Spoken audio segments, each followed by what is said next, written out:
Mike Adams with us for another 20 minutes, and I'm going to get into the economy, a bunch of police state news, and what really happened at the G20, the aftermath of that as we look at it in hindsight. Very precedent-setting on multiple fronts, world government being announced, global tax being announced, attacks on Iran being hyped, end of the dollar being hyped. But right now, let's go back to your phone calls. Let's talk to Chris in Maryland, then Tanya and others. Chris, you're on the air with Mike Adams. Hey, how you guys doing today? Good. Okay, I don't know if you guys got this, but I have a document from the federal government that I culled off of Google.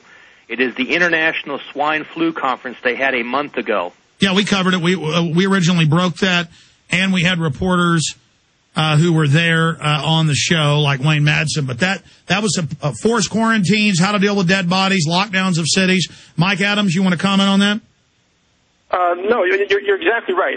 That was a very important piece of breaking news that wasn't supposed to break. That was supposed to be kept, behind the curtain, but it was exposed. But you ever notice now, caller, notice that when you tell people about that, they look at you like you're crazy. They don't believe it's real. Have you experienced that? Oh, man, people, I have my own family calling me a nut job or one of these people that are getting too into it that I'm going to go nuts. And I'm like, hey, I'm just trying to find out what's going on around me. Exactly. Well, that's because they know they should be going nuts about this tyranny, and they know things are out of control. And so they're telling you what they're afraid of about themselves. I'm sorry, go ahead. One last, couple things. They had 15 sessions, and one of them here in the breakout session one of their bullets is conducting morgue operations. So they were obviously planning on mass casualties and mass deaths. No, they've got quarantines, lockdowns, forced inoculations in there. Mike Adams, your comments on that document.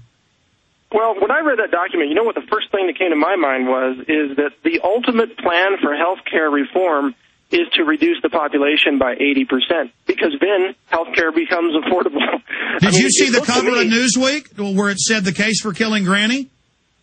No, haven't seen that one. In fact, guys, pull up the Newsweek cover, the case for killing Granny. I can't find the actual article. Keep going, Mike. Well, again, this country is going broke treating sickness and disease. And at some point, it's not unreasonable to think that somebody at high levels would say, you know what, the only way we can afford health care in this country is if we have fewer people to care for.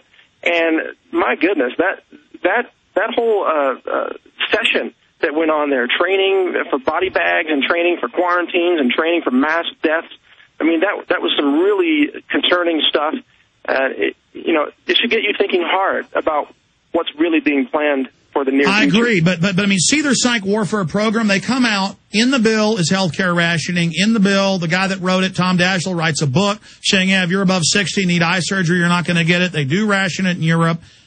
But there's no mention of that. Then simultaneously, they have all these news articles saying there's too many people, we've got to reduce world population, having kids is bad for your carbon footprint. And by the way, we need to kill Granny, the case for killing Granny. There's the Newsweek headline online from Newsweek. And then they sit there and say, we're going to kill you, but then it doesn't exist. And then your neighbor, even if you show your neighbor Newsweek, they go, you're insane, that's a fake Newsweek. No, I'm not kidding. This healthcare reform debate right now is completely congruent with these kinds of evil philosophies. It's absolutely true now that if this healthcare reform bill gets passed, and if you don't agree to sign up for healthcare insurance and pay, $1,900 a year or so for an individual, or $13,000 for a family, they will be able to arrest you, imprison you for 1 year, and the IRS can fine you $25,000. I mean, Hold on. I'm sorry, Mike. We have breaking news. I'm going to cover this with you when we come back. It always comes out in hindsight. I look at this video. They're definitely cops. Agent provocateurs documented at G20 during March. Infowars.com exclusive article with the video. Right now, you can look at them. They're clearly police officers, huge guys. I've seen this over and over again. Oh, my God. That's why they attacked Luke. They didn't like it that he was exposing them. The New World Order beast is genetically modifying your food, mixing vegetables with animals, and now experimenting with viruses. Without a long-term food solution, you will have just two options: starve, or surrender. All canned food supplies will eventually run out. What then? Grow your own healthy food and feed your family forever. SurvivalistSeeds.com is now the nation's largest bulk heirloom seed company. And it's owned by a real patriot, Big John Lipscomb. You can now have an infinite amount of healthy vegetables like a watermelon, a bundle of carrots, or tomatoes for a little more than a penny each. SurvivalistSeeds.com. And now you can go into business with Big John at SurvivalistSeeds.com by becoming an affiliate. See his link at SurvivalistSeeds.com. This video is from another activist. Clearly police officers breaking people's cameras, trying to stir up trouble. I can't play the audio because there's so much cussing. But these are just two of the three big, huge cops. They put their biggest cops in to pose as anarchists. And we're going to try to match this up with other video of big scrapping guys who will throw stuff at police so the police have a pretext to then fire and attack the general crowd. And I remember... Pardon me?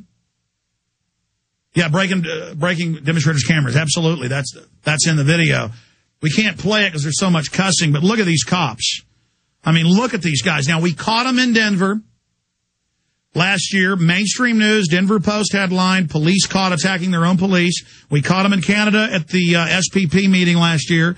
They were caught, but the BBC admitted it, in England, and they killed a guy, beat him to death. These guys need to be criminally charged. We need to find out who they are. But they put these big giant cops in. Mike Adams, your comment on agent provocateurs. This is a preview of things to come, Alex, and great work on your part and the contributors who are sending this in. I can't wait to look at this myself.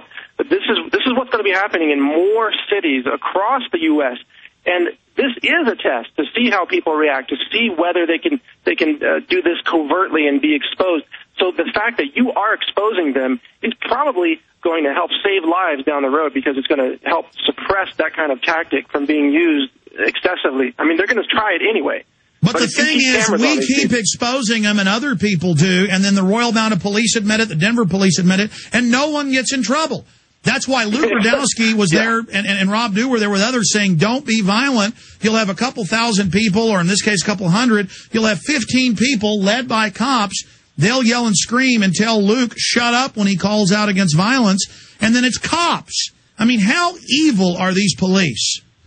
What we've got to do is get some long-range cameras going from people who are away from the immediate fray and who are not in the fight. Get some long-range cameras going. That happened in Greece this year. In fact, pull up Greek TV and agent provocateurs, uniformed police directing regular cops busting out windows at another global meeting to then blame it on the general protesters. Sorry, go ahead. Yeah. No, you're exactly right. I mean, this is like a local law enforcement false flag operation, and they're going to keep doing it for as long as they can get away with it. But in the video that you're seeing right now, Alex, can you make out the faces very clearly of those responsible? No, they're wearing masks, but it's big, strapping cops. I mean, they stick out like a sore thumb. It's always the same. I mean, it's big guys, 230, 240 pounds. They always dress the same, ball caps and their face covered. And they're breaking people's cameras. They're starting fights. They're just absolute scum. Well, Pittsburgh has been turned into a police state. I mean, the city was a fortress. And this is a sign of things to come. This is important breaking news, so go ahead and roll with it, Alex. No, we're talking flu. That's more important. I'm going to cover this with Paul Watson briefly after you leave, get him to do a big report on it. Because it's not enough to just show this. I'm going to get him to show the Denver stuff and everything else so people forget. So we want to remind them. Tanya in Georgia, you're on the air with Mike Adams. Go ahead. Hi, Alex and Mike. I just want to let you know that I have an insert from my local Walgreens. It's from the Novartis vaccines for the regular seasonal flu. It says 2009-2010 formula. And right in this document, it says it is that fluvarin has not been evaluated for carcinogenic or mutagenic potential or for impairment of fertility. So, Alex, you've been saying all along that they're putting sterilants in it, and it says right here, yeah, we are. This can make you fertile. Oh, yeah, look, I mean, it's come out with the IEDs and the vaccines, and they always know. They design it, and now explain what the fluvarin is and this interleukin-2 that they're adding, Mike Adams. But, ma'am, I need to go to Walgreens. Every time I pull up an internet site, it's Walgreens ads for the flu. I need to get their insert, but will you scan that and email it to writers at Infowars.com, or we'll put you on hold and give you a secret email? Will you scan that and send it to us?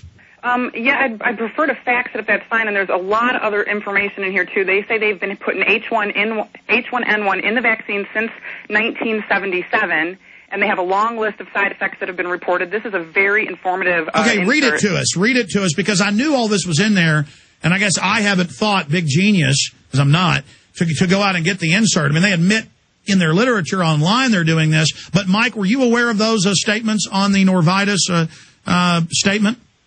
Yeah, absolutely. Remember, those are the ones that are required by federal law. There's a lot of information that's not required that they're withholding.